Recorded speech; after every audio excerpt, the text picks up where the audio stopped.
ಇನ್ನು ದೇಶದಲ್ಲಿ 4ನೇ ಹಂತದ ಮತದಾನ ಮುಗಿದಿದೆ. ರಾಜಕೀಯ ಪಕ್ಷಗಳು ಗೆಲುವಿನ ಲೆಕ್ಕಾಚಾರದಲ್ಲಿ ಮುಳುಗಿವೆ. ಯಾರಿಗೆಷ್ಟು ಮತ ಬಿದ್ದಿವೆ ಅನ್ನುವಂತ ಬಿಸಿ ಚರ್ಚೆ ಕೂಡ ಜೋರಾಗಿ ನಡೀತಾ ಇದೆ. ಬಿಜೆಪಿ 400 ಪಾರ್ ಅಂತ ಹೇಳ್ತಾ ಇದ್ರೆ, ಇತ್ತ ಕಾಂಗ್ರೆಸ್ ನಾಯಕರು ಈ ಬಾರಿ ನಮ್ಮದೇ ಸರ್ಕಾರ ಅನ್ನೋ ವಿಶ್ವಾಸದ ಮಾತುಗಳನ್ನು ಆಡ್ತಿದ್ದಾರೆ.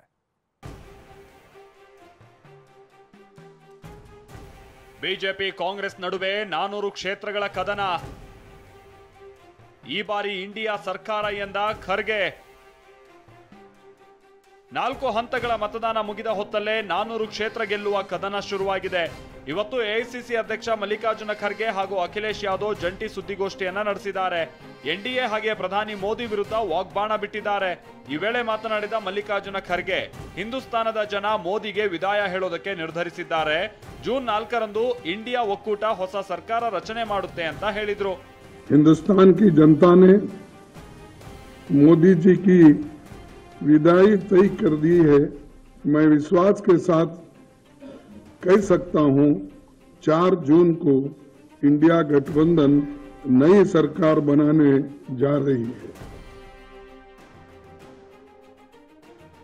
ಬಿಜೆಪಿ 140 ಕ್ಷೇತ್ರಗಳಿಗೆ ಕುಸಿಯಲಿದೆ ಅಖಿಲೇಶ್ ಭವಿಷ್ಯ.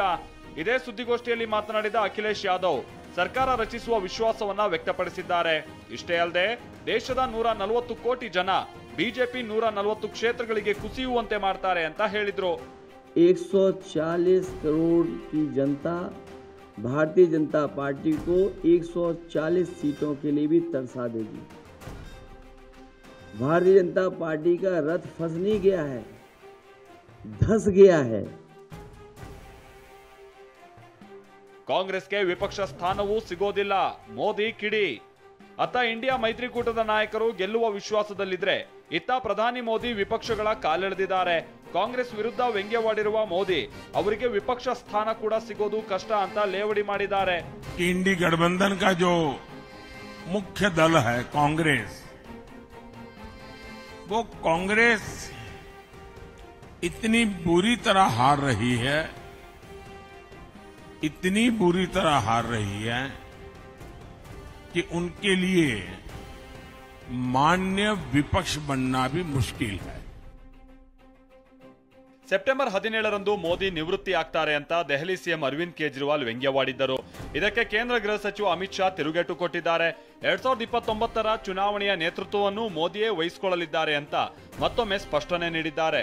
और मैं कई बार स्पष्ट कर चुका हूं, फिर से स्पष्ट करना चाहता हूं, 29 तक मोदी जी ही रहेंगे और केजरीवाल आपके लिए कोई अच्छा समाचार नहीं है. 29 के बाद भी मोदी जी ही हमारे चुनाव अभियानों का नेता है, उनके नेतृत्व में ही हम चुनाव लड़ेंगे. ಸೋನಿಯಾ ಗಾಂಧಿ ಎಂಪಿ ಫಂಡ್ನ 70% ಹಣವನ್ನ ಅಲ್ಪಸಂಖ್ಯಾತರಿಗೆ ಖರ್ಚು ಮಾಡಿದ್ದಾರೆ ಅಂತ ಕೇಂದ್ರ ಗೃಹ ಸಚಿವ ಅಮಿತ್ ಶಾ ಗಂಭೀರ ಆರೋಪ ಮಾಡಿದರು. ಇದಕ್ಕೆ ಎಐಸಿಸಿ ಅಧ್ಯಕ್ಷ ಮಲ್ಲಿಕಾರ್ಜುನ ಖರ್ಗೆ ಪ್ರತ್ಯುತ್ತರ ಕೊಟ್ಟಿದ್ದಾರೆ. ಎಂಪಿ ಫಂಡ್ ಸಿಗೋದೇ 5 ಕೋಟಿ ರೂಪಾಯಿ, ಆದ್ರೆ ನೀವು ಶ್ರೀಮಂತರ 16 ಲಕ್ಷ ಕೋಟಿ ಮನ್ನಾ ಮಾಡಿದ್ದೀರಿ ಅಂತ ಅಮಿತ್ ಶಾ ವಿರುದ್ಧ ಗುಡುಗಿದ್ದಾರೆ. 70% से ज्यादा सांसद राशि माइनॉरिटी में खर्च करने का काम सोनिया गांधी जी ने किया है. एमपी फंड क्या रहता 5 करोड़ रुपए, अरे 16 लाख करोड़ रुपए तुम अमीरों का माफ कर रहे हो. मैडम सोनिया गांधी जी सबके लिए ख्याल रखती है, इनके जैसा नहीं, और तोड़फोड़ की राजनीति नहीं करती है. ಹಿಂದೂ ಮುಸ್ಲಿಂ ಬಗ್ಗೆ ಮಾತಾಡಲ್ಲ ಎಂದ ಮೋದಿಗೆ ಕಾಂಗ್ರೆಸ್ ತಿರುಗೇಟು. ಹಿಂದೂ ಮುಸ್ಲಿಮರ ಕುರಿತ ಮೋದಿ ಹೇಳಿಕೆ ಸಾಮಾಜಿಕ ಜಾಲತಾಣಗಳಲ್ಲಿ ವೈರಲ್ ಆಗ್ತಾ ಇದೆ. ಖಾಸಗಿ ಚಾನೆಲ್ ಒಂದರ ಸಂದರ್ಶನದಲ್ಲಿ ಮಾತನಾಡಿದ ಮೋದಿ, ನಾನು ಹಿಂದೂ ಮುಸ್ಲಿಂ ಬಗ್ಗೆ ಮಾತಾಡಲ್ಲ, ಇದು ನನ್ನ ಸಂಕಲ್ಪ. ಮಾತನಾಡಿದ ದಿನ ನಾನು ಸಾರ್ವಜನಿಕ ಜೀವನದಲ್ಲಿ ಇರೋದಕ್ಕೆ ಅನರ್ಹ ಅಂತ ಪ್ರಧಾನಿ ಮೋದಿ ಹೇಳಿಕೆಯನ್ನ ನೀಡಿದ್ದರು. ವಿಪಕ್ಷ ನಾಯಕರು ಇದಕ್ಕೆ ಕೌಂಟರ್ ಕೊಟ್ಟಿದ್ದಾರೆ. प्रधानमंत्री का पूरा प्रचार हिंदू मुस्लिम करके रहा है. सब लोग जानते हैं, सब लोगों ने देखा है, सुना है, पढ़ा है, और आज कहते हैं कि अगर मैं हिंदू मुस्लिम की राजनीति करता हूं, मुझे सार्वजनिक जीवन में रहना मैं लायक नहीं हूं. बिल्कुल लायक नहीं है.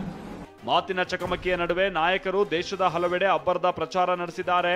ಪ್ರಧಾನಿ ಮೋದಿ ಮಹಾರಾಷ್ಟ್ರದಲ್ಲಿ ರ್ಯಾಲಿ ಮಾಡಿದ್ರೆ, ಅತ್ತ ಮಲ್ಲಿಕಾರ್ಜುನ ಖರ್ಗೆ, ಪ್ರಿಯಾಂಕಾ ಗಾಂಧಿ ಹಾಗೂ ರಾಹುಲ್ ಗಾಂಧಿ ಮತ ಶಿಕಾರಿಗಿಳಿದಿದ್ದಾರೆ. Bureau report, TV9.